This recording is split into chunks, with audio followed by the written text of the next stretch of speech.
In the shadowy folds of Roman history lies a mystery that has baffled scholars for centuries: the disappearance of Legio IX Hispana, the Ninth Legion. Once a proud and powerful force of Rome, they vanished from historical records without a trace. Their fate remains one of antiquity's greatest enigmas. Legio IX Hispana was no minor detachment. It was a hardened military unit, forged in Caesar's campaigns and seasoned by decades of warfare. From the blood-soaked fields of Gaul to the sun-baked provinces of Spain and the rebellious frontiers of Britain, the Ninth carried Rome's eagle with unshakable pride. Founded during the violent twilight of the Roman Republic, the Ninth rose to prominence in the Gallic Wars under Julius Caesar. Its soldiers earned a fearsome reputation for discipline and valour, helping carve out Rome's dominance in the West and securing Caesar's legendary military achievements. Following Caesar's death, the empire descended into civil war. The Ninth aligned with Augustus, fighting to determine the fate of Rome. They emerged bloodied but victorious, rewarded with imperial favour and continued service in key regions across the empire. By the early 1st century AD, the Ninth was stationed in Britannia, a volatile and treacherous frontier. Rome's foothold on the island was tenuous, especially in the wild northern territories. The Ninth was tasked with securing these lands and suppressing rebellious tribes. But conquering Britain was no simple task. The northern tribes were fierce, elusive, and unyielding.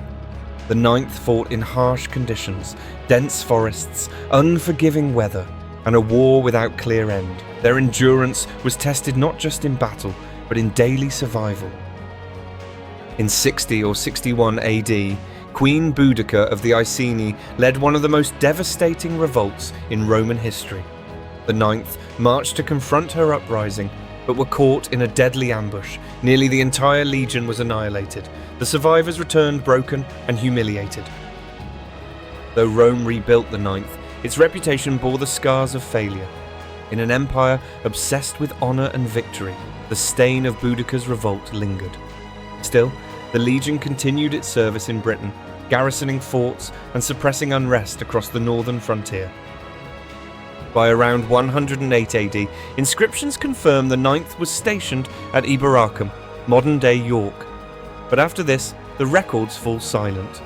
No future deployments, no casualty lists, no formal disbandment. The Ninth's name disappears from Roman documentation entirely. So, where did they go? One major theory suggests the legion was destroyed during a campaign deep into Caledonia, modern Scotland. Facing overwhelming resistance from the northern tribes, the Ninth may have suffered another catastrophic defeat, one so severe Rome chose to erase it from the annals of history. Supporters of this view point to the massive fortress built at York around this time, hinting at military escalation. The Ninth may have been Rome's spearhead into hostile northern territory, and if they perished there, it would explain the sudden and total silence that followed. Yet other historians argue the Ninth wasn't destroyed, but simply redeployed. The empire's military needs were ever shifting, and legions were often transferred across provinces.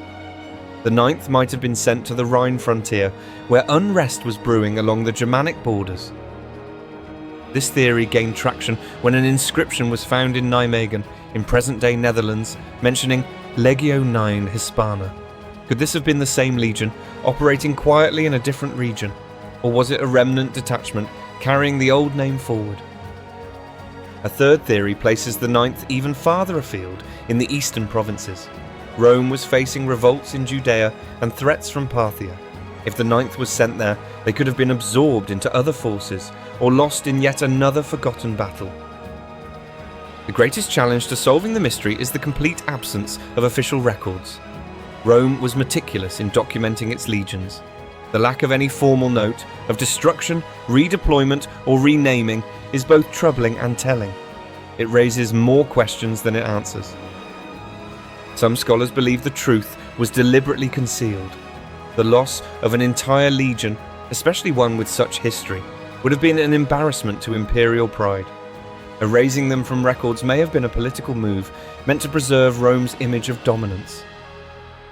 Others argue that bureaucratic neglect, rather than conspiracy, is to blame. As legions moved, merged, or were renamed, paperwork could be lost or simplified. Over time, the Ninth may have quietly dissolved into other formations, its identity forgotten, but its men still serving Rome. Adding to the confusion are oral traditions from the British Isles. In the Scottish Highlands, medieval tales speak of a great Roman host swallowed by the mists, defeated by the spirits of the land. Such legends, though not historical, suggest cultural memory of a vanished force. The enigma of the Ninth re-emerged in modern scholarship during the 18th and 19th centuries. Antiquarians and historians, piecing together fragmentary inscriptions and reports, reignited interest in the legion's fate. Each theory gained fervent supporters and equally passionate detractors. Archaeological digs across Britain have sought evidence of the Ninth's final days. Remnants of Roman forts, battle sites, and barracks have surfaced, but none offer definitive proof. No mass graves, no destroyed standards, no battlefield debris tied directly to the Ninth. Some argue the absence of evidence supports the theory of annihilation in the north. Others say it confirms the transfer hypothesis. If the legion simply left Britain, no ruins or wreckage would remain. The lack of closure only deepens the mystery. Historians have explored parallels with other legions that vanished or were disbanded quietly. Rome had precedents for absorbing or retiring units without ceremony. Could the Ninth have followed such a path, forgotten not through catastrophe, but through administrative transition? Theories even extend into geopolitics. The early 2nd century saw shifting threats across Rome's vast borders. Troop movements were constant, and records sometimes lagged behind reality. If the Ninth was scattered or renamed during such movements, its identity could have been lost in the shuffle.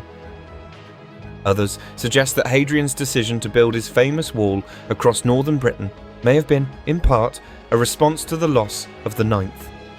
A permanent boundary to contain the threat that may have claimed one of Rome's oldest and most trusted legions. But in the end, all theories, no matter how well argued, remain speculative. The Ninth's fate is built on silence, fragments, and interpretation. Each new find brings us closer, yet none have broken the silence that surrounds their disappearance. In the windswept north, some ruins are still pointed to as the last outposts of the Ninth. Locals speak of buried swords and ghostly sentries. These tales, half history and half folklore, show how deeply the Legion's story has woven itself into cultural memory. Occasionally, inscriptions surface bearing the Legion's name, stirring fresh debate. But no definitive evidence, no clear final campaign or grave marker has come to light. The puzzle endures, and with it, the allure of Rome's lost soldiers. Perhaps the enduring mystery is what makes their story so compelling. In a world obsessed with certainty and data, the Ninth reminds us that history still holds secrets. Not every question has an answer.